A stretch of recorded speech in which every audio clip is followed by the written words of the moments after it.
tutorial I want to show you how to change brightness of your image in Premiere Pro.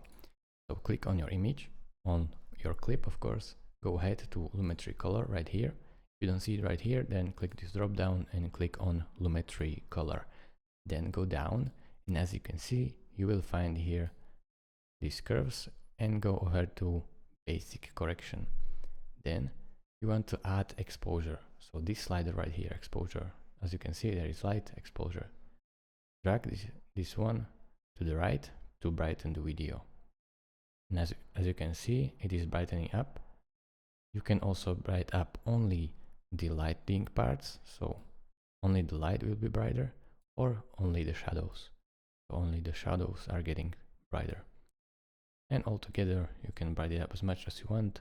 Just remember to add contrast. After all, the brightening up the video will wash out the contrast. Here you can see before and after. Toggle this bypass. As you can see, it is way brighter. Thank you guys for watching. If this video was helpful to you, consider subscribing and liking this video, and I will see you in the next tutorial. Bye bye.